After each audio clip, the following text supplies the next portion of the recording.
Yang pertama, step pertama menentukan tujuan merek itu seperti apa sih? Tujuan merek itu harus mempresentasikan, mengkomunikasikan value-value dari merek tersebut. Yang kedua, kita juga harus mengenali target audiensnya. Kenali dengan baik siapa target audiens, termasuk memahami demografi, psikografi, dan preferensi mereka. Bagaimana cara Bapak dan Ibu mungkin mengenali target audiensnya atau target marketnya? Dari segi demografi. Demografi itu apa saja sih? Ada usia. Usia dibagi jadi berapa kelompok? Ada dari yang paling kecil, bayi, lanjut ke balita, lalu anak-anak, apalagi remaja, dewasa, lansia. Oke. Lalu ada kelompok besar atau segmen besar di masyarakat dari jenis kelamin. Ada berapa? Yakin ada dua? Ada dua, laki-laki dan perempuan, wanita dan pria. Ada kelompok besar lagi dalam masyarakat dari pekerjaan. Apa saja? Pekerjaan biasanya kita ngisi di formulir pekerjaan checklist. Ada karyawan, karyawan swasta, PNS, TNI Polri, apalagi guru, wira swasta, pelajar, apalagi buruh harian, tukang las, dan lain sebagainya. Itu ada kelompok-kelompok. Kalau misalnya kita mengisi form pajak dan lain sebagainya, itu akan selalu ada Bapak dan Ibu. Itu kelompok besar dalam masyarakat. Lalu dari segi tempat tinggal, di mana saja? Perkotaan, kabupaten kota, atau biasanya ada yang bilang urban, suburban, dan lain sebagainya. Kita memahami siapa target audiens kita. Misalnya, kue kering, Bapak dan Ibu. Kue kering, siapa target audiens atau target marketnya? Ibu-ibu, berarti wanita. Apakah laki-laki bukan target marketnya?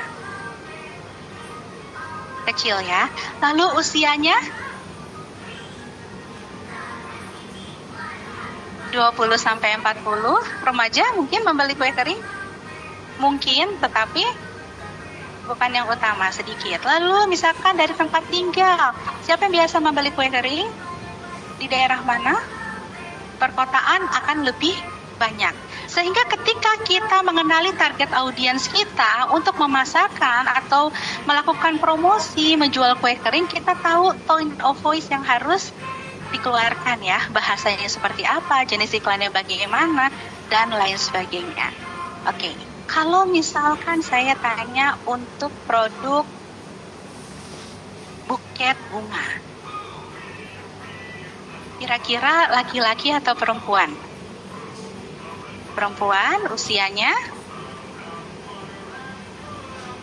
Oke. Lalu tinggalnya di mana? Pekerjaannya apa? Mahasiswa sampai bekerja, wanita karir atau ibu rumah tangga. Itu pikirannya seperti itu ya Bapak dan Ibu. Ternyata ya, yang paling banyak membeli buket bunga itu bukan perempuan Bapak dan Ibu. Di sini saya tanya, pernahkah Bapak ya ibu-ibunya aja? Ibu-ibu membeli buket bunga untuk dirinya sendiri? Gak pernah kan? Saya tanya bapak-bapaknya, pernahkah membeli buket bunga? Sering yang di depan. Jadi siapakah target audiens yang sebenarnya? Laki-laki. Dan ini kadang-kadang dianggap sepele Bapak dan Ibu soal target market ini. Ya, padahal kita harus tahu dulu ya. Jadi ini kejadiannya seperti ini. Saya punya teman di mana waktu itu saya menjadi fasilitatornya, sekarang sudah berteman. Produk dia adalah buket bunga, bukan snack bouquet ya. Beda kan sekarang lagi banyak juga buket yang dari snack-snack, buket bunga.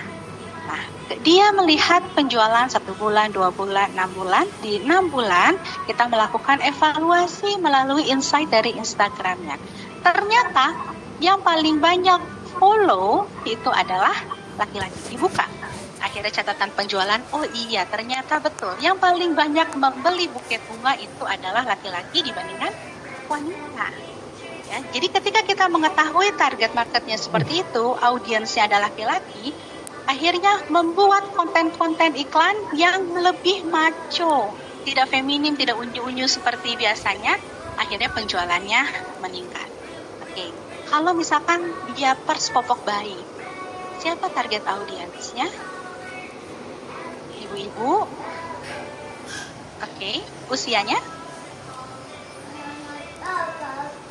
Remaja, apakah memungkinkan? Mungkin, tapi sedikit ya. Oke, pekerjaannya ibu rumah tangga dan wanita karir, itu betul ya. Kita kecoh. Kalau saya tanya sama mahasiswa saya, siapa sih target marketnya mami pokok misalnya kayak gitu, mereka akan jawab bayi. Terus saya tanya, gimana kita mengiklankan kepada bayi? Apakah tone of voice kita harus menggunakan bahasa bayi? Terus mereka mikir, oh enggak bu, salah. Harusnya dewasa. Itu ya pentingnya kita memahami siapa target market kita. Oke, di sini ada yang perlu tahu House of Raminten? Ada yang sudah pernah makan di sini? Oke, The House of Raminten menentukan logo sebagai identitas mereknya. Kita lihat ini sangat ikonik. Ada karakter pada logo yang menjadi simbol identitas merek dan penamaan merek berbahasa Inggris serta pemilihan warna hijau dan cabang tanaman menandakan Raminten sebagai bisnis yang mempertahankan tradisi namun tetap tumbuh. Kira-kira ada yang tahu kenapa sih penamaan mereknya menggunakan bahasa Inggris, The House of Raminten? Bapak Ibu tahu ini lokasinya di mana? Mohon maaf. Jogja. Oke. Kira-kira kenapa ya dikasih nama penamaannya bahasa Inggris? Oke, karena target audiensnya adalah wisatawan atau turis. Kalau misalkan di sini ada produk dari Bekasi, makanan basreng, the basreng of Bekasi, kira-kira bakal laku nggak? Mungkin laku, tapi tidak cocok dengan target audiensnya, ya. Nanti kita lihat juga identity mereknya seperti apa. Oke, selanjutnya.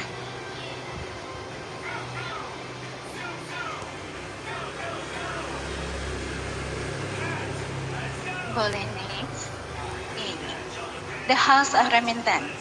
Identitas direpresentasikan dalam pelayanan hingga dekorasi restorannya. Ini interiornya memadupadankan antara tradisi dan penyajian makanan, kaya akan unsur budaya Jawa, Bapak dan Ibu, dari dekorasi hingga pakaian staff. Jadi ketika kita mengunjungi The House of Raminten atau kita melihat fotonya, kita langsung aware, langsung notice sepertinya ini lokasinya di The House of Raminten. Lihat dari seragamnya, dekorasi, logo, dan lain sebagainya. Boleh next. Oke, boleh next dulu. Nanti ini akan kita bahas di sesi kedua, memilih marketplace yang tepat, tentang storytelling. Bapak dan Ibu sadar nggak sih sekarang kita kalau misalkan melihat konten, kita melihat para konten kreator itu lebih banyak berceritanya dibandingkan dengan menawarkan produknya. Ya, kira-kira kenapa seperti itu? Karena cerita akan mudah diingat dibandingkan dengan fitur produknya. Pada ngalamin nggak sih era kejayaannya Nokia? Ngalamin Nokia? Oke. Apa sih persepsi Bapak dan Ibu tentang brand Nokia? Oke. Memori handphone Nokia itu berapa ya Bapak dan Ibu? Gak ada yang tahu? Itulah, kita lebih tertarik pada ceritanya dibandingkan dengan fiturnya. Kita tahu Nokia tuh pernah sangat berjaya di masanya, kuat gitu ya Bapak dan Ibu. Terus kalau misalkan rusak tinggal ganti baterainya, tidak harus bongkar ya kayak gitu. Nokia juga merupakan handphone pertama saya Bapak dan Ibu dulu waktu kelas 5 SD ya, waktu itu.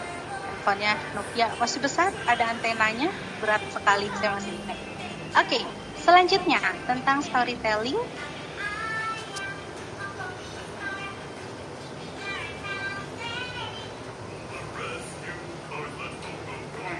Mengapa cerita merek penting dan efektif dalam branding? Yang pertama, kita bisa menjalin hubungan dengan pelanggan. Cerita merek memungkinkan UMKM berkomunikasi dengan pelanggan secara emosional dan lebih dekat. Yang kedua, menciptakan ikatan emosional. Cerita merek memainkan peran penting dalam menciptakan ikatan emosional antara merek dan pelanggan dan juga meningkatkan loyalitas. Yang ketiga, penyamaan nilai dan identitas, diferensiasi dari pesaing dan mengenalkan visi dan tujuan. Oke. Ada yang menarik Bapak dan Ibu tentang cerita merek dalam branding. Kalau kita menjalin hubungan dengan pelanggan itu jelas ya, dengan tone of voice yang tepat, kita bisa berbicara dari merek kepada konsumen, lalu menciptakan ikatan emosional, ya itu sudah jelas, penyamaan nilai dan identitas, dan yang keempat yang menarik adalah diferensiasi dengan pesaing. Kalau kita bicara dengan mengenai diferensiasi, kalau saya tanya kepada peserta inkubasi, misalkan saya lagi menjadi mentor dan lain sebagainya, apa sih yang membedakan produk kalian dengan produk yang lain? Rata-rata 95% bahkan 99% akan menjawab yang menjadi pembedanya adalah produknya, ya enggak? Seringkali seperti itu. Kalau misalnya produk saya banyak varian rasanya, produk yang lain hanya punya rasa original dan pedas. Kalau saya dari yang asin, manis, asam asin, dan lain sebagainya saya punya. Rata-rata UMKM saat ini diferensiasinya baru sebatas dari produk dan juga harga. Apa yang membedakan? Harga saya lebih mahal. Apa yang membedakan? Harga saya lebih murah. Tetapi diferensiasi itu lebih luas lagi, Bapak dan Ibu. Saya mau challenge Bapak dan Ibu untuk membuat sebuah diferensiasi yang berbeda dengan pesaing. Boleh ya Bapak dan Ibu, siap menerima challenge? Siap? Oke. Siap nggak? Selamat pagi. Oh, ada yang pagi, ada yang tepuk tangan. Tepuk tangan 3 kali ya. Selamat pagi. Selamat pagi. Oke, harus siap menerima challenge sebagai instruktur Bapak dan Ibu di poin ini ya. Diferensiasi dari pesaing. Oke. Bayangkan Bapak dan Ibu di sini adalah seorang business owner dari produk crepes. Ada yang tahu crepes? Tahu ya? Ada yang belum tahu? Angkat tangan biar dijelaskan dulu. Crepes itu makanan snack yang bentuknya bentuk segitiga. Tahu Ibu? Oke, udah tahu. Lalu kita sebagai business owner ingin melakukan diferensiasi, tapi bukan dari segi harga dan bukan juga dari rasa. Diferensiasi ini luas ya Bapak dan Ibu, bisa dari pemasarannya, diferensiasi inovasi packagingnya, atau misalkan inovasi lain-lain ya, silahkan dipikirkan. Kira-kira ketika kita akan melakukan storytelling di sosial media untuk menjelaskan diferensiasi produk kita, apa yang menjadi produk kita beda dengan pesaing, kira-kira diferensiasinya apa selain harga dan produk. Coba boleh sekitar 5 menit ya Mbak Sinta ya. 5 menit untuk memikirkan kira-kira diferensiasinya seperti apa. Nanti 5 menit lagi saya akan tanya, saya tunjuk ya. Mbak Sinta ditunjuk aja, ada Mbak Sinta yang nunjuk. Oke, silakan Bapak dan Ibu dipikirkan diferensiasi produk crepes kita sebagai business owner. Nanti kita bisa ceritakan, kita bisa storytelling nanti di sosial media yang menjadi pembeda dengan pesaing kira-kira apa. Oke, silakan mulai, nanti kita 5 menit lagi akan kita berdiskusi bersama. Oke, terima kasih.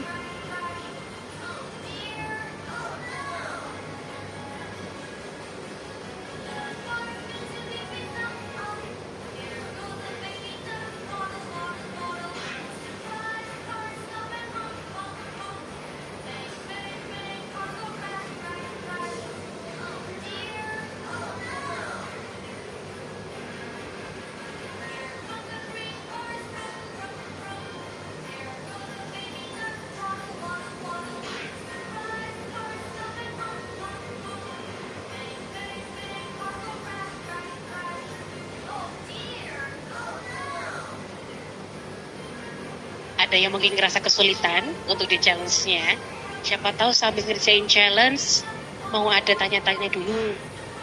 Bingung nggak terkait dengan clue-nya gitu ya untuk di challenge-nya?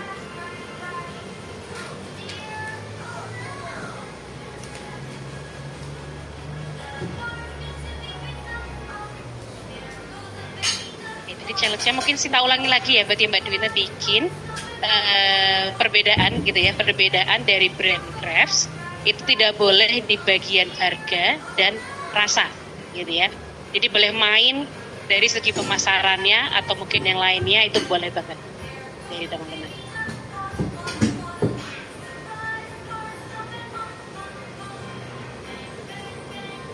Tiga menit lagi teman-teman.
Dua menit lagi teman-teman sekalian.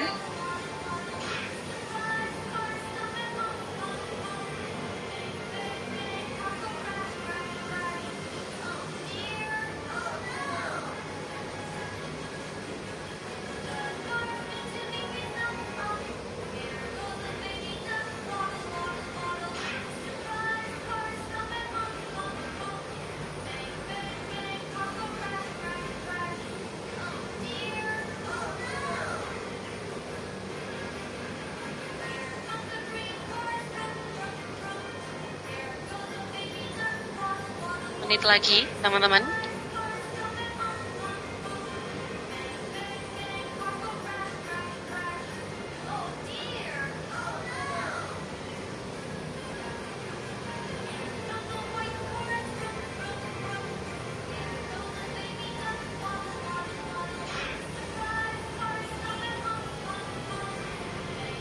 Oke, sudah habis.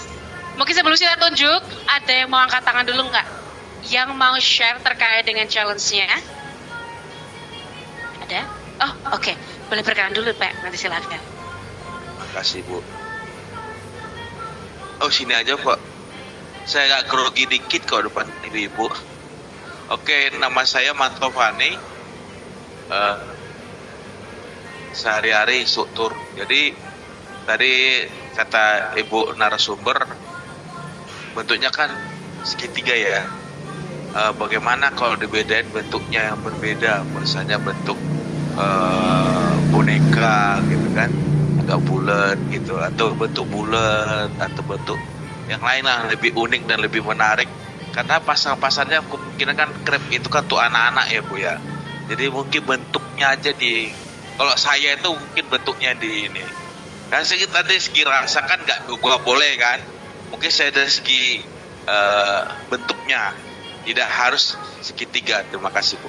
Oke, baik. Terima kasih. Idenya menarik, ibu-ibu, bapak-bapak. Menarik ya. Oke. Crepes itu mengapa bentuknya bulat? Karena memang yang paling mudah itu untuk membuat crepes bentuknya memang bulat. Kotak juga susah karena melipatnya patah ya, Bapak dan Ibu. Dengan membuat misalkan gambar boneka, bisa. Tapi mungkin nanti skill, keahlian dari yang membuatnya itu yang menjadi tambahan nilai added value-nya di situ, sehingga otomatis harganya juga bisa lebih tinggi dan lebih unik. Betul. Terima kasih Bapak untuk idenya. Ada lagi? Oke, boleh yang TT, saya dulu yang ngasih mic-nya karena saya yang lihat. Boleh. Oke, namanya silakan perkenalkan diri dulu. Assalamualaikum, selamat pagi Bapak Ibu dan teman-teman. Saya Syarvina dari Bina Intala Kemnaker. Di sini diferensiasi produk yang ingin saya tawarkan adalah yang pertama dari segi tempatnya. Jadi tempatnya itu biasanya kan kalau crepes yang di mall itu kan hanya stand gitu ya. Nah, kalau yang saya tawarkan adalah dia tempatnya di lokasi yang sedikit fancy dan menawarkan tempat yang konsepnya itu seperti French style gitu, karena kan crepes asal dari Prancis ya. Dan yang kedua adalah dari segi servisnya. Jadi kalau servisnya itu kita ada makan sama kelas untuk membuat crepes itu sendiri. Terima kasih. Oke, terima kasih. Ide yang sangat bagus juga, Bapak dan Ibu. Dari lokasi lebih fancy, jadi sehingga crepes-nya naik kelas seperti itu ya. Oke, ada lagi maju tadi di belakang, Bapak sepertinya bersemangat. Boleh kita dengarkan ide-ide yang menarik dari satu produk crepes saja. Karena biasanya yang dirubah tuh dari rasa dan harga. Kira-kira apa lagi sih yang bisa dirubah? Selamat pagi. Pagi. Nama saya Gading. Bapak-bapak, ibu-ibu, kami akan memperkenalkan suatu produk yang baru, yaitu berupa makanan fresh. Dalam hal ini kami produknya going to. Kenapa going to? Karena bisa dibawa kemana-mana ataupun tempatnya bisa dimanapun berada. Yang biasanya bapak-bapak ibu kalau beli crepes itu selalu hangat dan tidak bisa dibawa kemana-mana, ini bisa, yaitu crepes dalam bentuk frozen. Kami siapkan untuk bapak-bapak ibu-ibu yang sudah berpergian atau ingin bertahan lama, kami siapkan crepes frozen. Jadi tinggal kalau sudah dibeli tinggal dimasukkan ke dalam microwave atau dalam teflon. Terima kasih. Oke, terima kasih. Tepuk tangan. Kepikiran nggak sih, biasanya kita bikin crepes atau membeli crepes itu langsung live ya, kita melihat cara pembuatannya dan lain sebagainya. Tetapi Bapak ini punya ide di mana crepes itu dihadirkan dalam bentuk frozen ya. Jadi sewaktu-waktu nanti malam-malam pengen makan crepes, tinggal panasin aja ke microwave. Jadi menyasar calon konsumen yang baru. Oke, ada lagi yang punya ide? Boleh didiskusikan dengan Bapak yang paling depan.